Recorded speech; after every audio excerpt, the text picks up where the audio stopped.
जय श्री कृष्ण। अर्जुन जब श्री कृष्ण की फटकार को सुनता है तो वो भी एक आम व्यक्ति की तरह है। जब दैनिक जीवन में हम देखते हैं कि जब माँ बाप अपने बच्चे को या किसी अपने से छोटे को फटकार लगाते हैं तो जिसको भी फटकार मिलती है तो वह उसके प्रत्युत्तर में कुछ ना कुछ ज़रूर कहता है कि जो मुझे ये फटकार दी जाती है या दी गई है ये उचित नहीं है।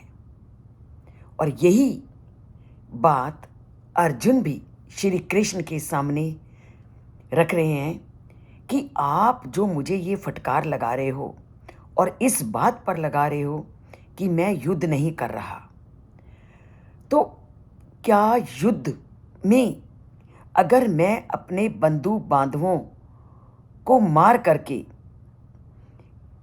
इस राज्य का उपभोग भी करता हूं तो क्या वो राज्य मेरे लिए कल्याणकारी होगा? क्या वो मेरा राज्य जो मुझे अपने गुरुओं को, पितामह आदि को प्राप्त करके मिलेगा, क्या वह उनके खून से रंगा हुआ नहीं होगा? इसी तथ्य को, इसी अपने मन के विचार को वो आज फिर श्री कृष्ण के सामने रखते हैं और कहते हैं, गुरून् हत्वा ही महानुभावान श्रेयो भोक्तुम भैक्षम अपि ही लोके हत्वा अर्थ कामांस्तु गुरून् ई एव भुज्यै भोगान रुधिर प्रदिग्धान। वो क्या कहते हैं? वो कहते हैं कि ऐसे आदरणीय महापुरुषों को, जो कि मेरे गुरुजन हैं, जो मेरे सम्माननीय हैं, मेरे आदरणीय हैं, उनको मारकर सुखपूर्वक जीवन व्यतीत करने की अपेक्षा अगर मैं भीख मांगकर इस संसार में जीवन चलाता हूं तो वो मेरे लिए ज़्यादा श्रेष्ठकर है। वो कहता है कि गुरुओं को मारने की अपेक्षा जो मुझे ये राज्य मिलेगा या जो सुख मिलेगा, वो सुख मेरे लिए बिल्कुल बेकार है। उसकी अपेक्षा मैं भीख मांगकर अपना जीवन यापन करना अधिक कल्याणकारी मानता हूँ। यदि हम उन्हें मारते हैं तो उसके बदले में हम जिस संपत्ति और सुखों का सेवन करेंगे, क्या वह सुख और वह संपत्ति उनके खून से लिप्त नहीं होगी? तो खून से लिप्त उस संपत्ति का सेवन करने की अपेक्षा अगर संसार में मुझे भीख मांगकर भी जीना पड़े तो मेरे लिए वो जीना अधिक श्रेयस्कर है। और यहाँ बिल्कुल तर्क संगत होगा कि अर्जुन सम्मानपूर्वक जीवन जीने के लिए, जीवन निर्वाह के लिए साम्राज्य प्राप्त करना चाहता है। और यही कामना, यही इच्छा हर व्यक्ति की होती है कि उसे धन दौलत साम्राज्य सब मिले, पर वो मिले सम्मान के साथ, वो मिले इज्जत के साथ। किंतु अर्जुन यहाँ इन तर्कों का खंडन करता है।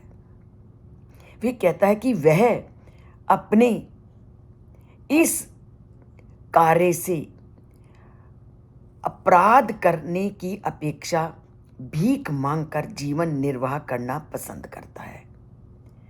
और वह तर्क भी देता है कि वह युद्ध लड़ने जैसे जघन्य अपराध से लिप्त होकर अपने आदरणीय, अपने पूजनीय, अपने वयोवृद्ध बंधु बांधवों का वध करता है। उसकी आत्मा उसको इस बुरे कार्य के बदले में मिलने वाले सुख, संपत्ति और सत्ता का सेवन करने की अनुमति नहीं दे रहा। वो अपने पूजनियों का वध करके वो किसी भी तरह से इस सुख और संपत्ति का सेवन नहीं करना चाह रहा। और संसार में हम ये देखते भी हैं कि व्यक्ति किसी भी ऐसे कार्य को करके सुख की प्राप्ति नहीं करता जो वह गलत तरीके से किसी भी सुख समृद्धि को प्राप्त करता है।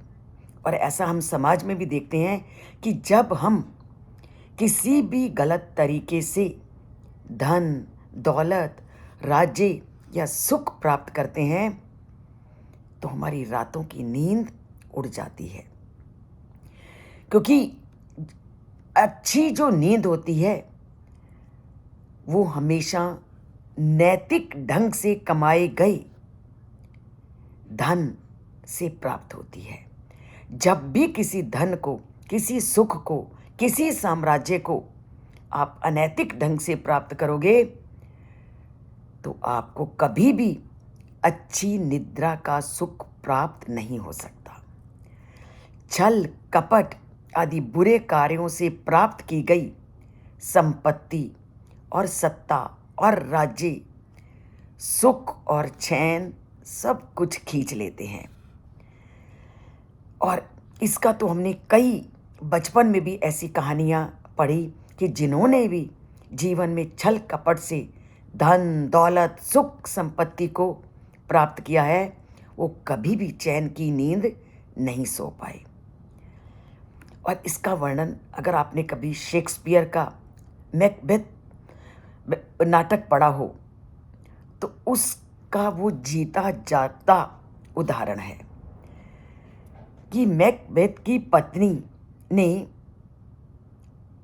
एक बार क्या था, इस नाटक में क्या होता है कि मैकबेथ स्कॉटलैंड का एक बहुत इज्जतदार आदमी था और एक बार यात्रा करते करते वह स्कॉटलैंड का राजा रात को विश्राम करने के लिए उनके घर ठहरा।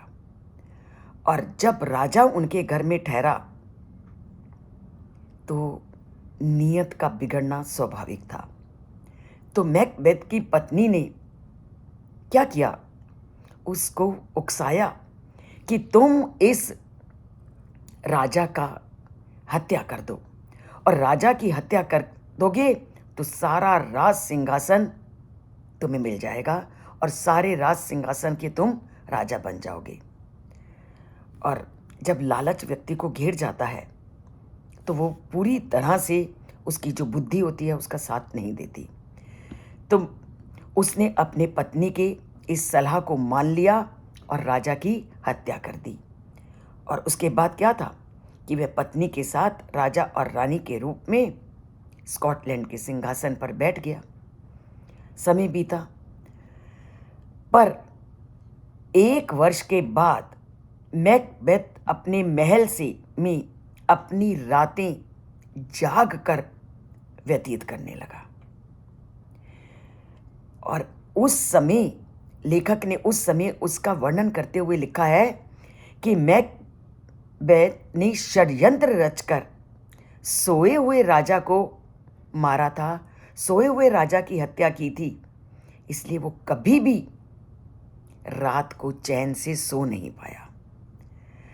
और उसकी पत्नी जो रानी बनी हुई थी, रानी बार बार अपने हाथों को साफ करते हुए दिखाई देती थी ताकि उसके रक्त रंजित हाथों पर लगे रक्त के धब्बे धुल जाएं। परंतु जब एक बार तुम अधर्म का, अनीति का सहारा लेते हो तो वो धब्बे, वो बुराई कभी नहीं धुलती।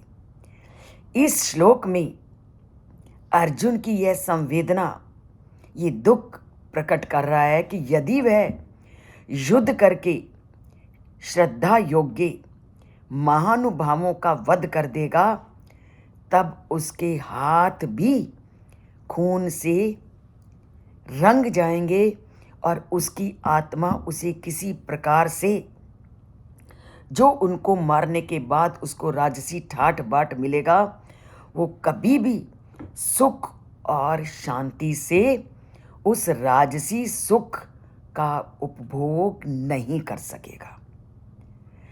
तो अगर हमें कोई धन दौलत सुख साम्राज्य इत्यादि मिलता भी है, उसका हम तभी जीवन में लाभ उठा सकते हैं अगर वो हमने धर्म को सामने रख करके कमाया है और नैतिक तरीके से कमाया है। और ये धर्म और नैतिक बातें तभी हम जीवन में धारण कर सकेंगे अगर गीता से जुड़ेंगे, गीता के श्लोकों को समझेंगे और उससे नाता जोड़ेंगे। तो जोड़ते हैं गीता से अपना नाता और धर्म और नीतिपूर्ण जीवन को चलाने के लिए प्रण करते हैं। तो धर्मपूर्ण नैतिकतापूर्ण जीवन को चलाना है तो गीता से जुड़िए। चैनल को केवल एक बार सब्सक्राइब करना है, उसके बाद उसको बिल्कुल नहीं छूना, पर लाइक के बटन पर आप जो अंगूठे का निशान है उसको दबाइए। और अगर चैनल अच्छा लगता है तो ज़रूर जय श्री कृष्ण लिखिए और परमात्मा से अपना नाता जोड़िए। जय श्री कृष्ण।